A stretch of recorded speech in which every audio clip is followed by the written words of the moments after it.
Magandang araw po sa ating lahat mga kagri. So ito po yung ating rooster na ginagamit sa ating breeding. And ito po ay dark mahogany na Rhode Island Red.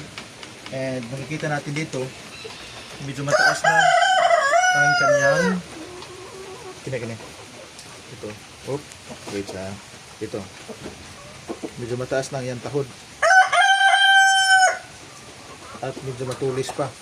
So ang gagawin natin, puputulin natin yan, no? Dahil napakasakit niyan kapag ito po ay nakakasta dito sa ating mga hinhin, no? So kapag mataas yung tahod sa Bisaya, yung ating mga babaeng manok ay medyo magkakos ng stress sa kanila, no?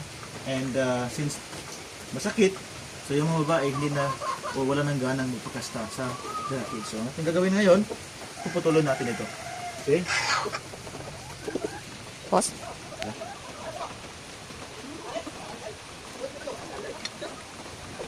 Diba?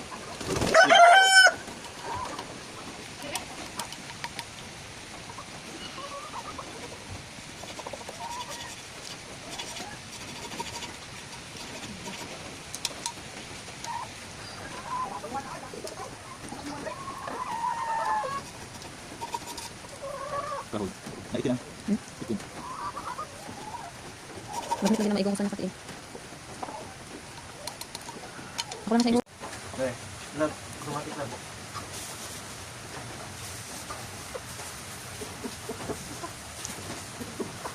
Okay.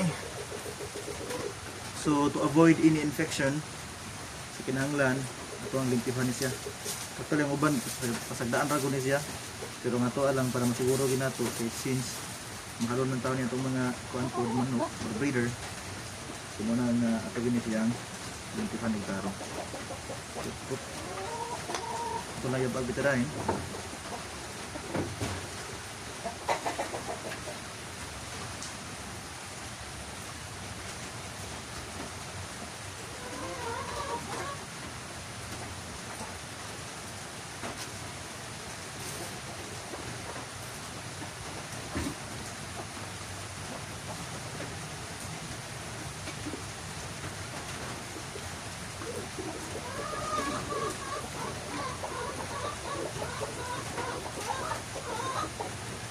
Okay.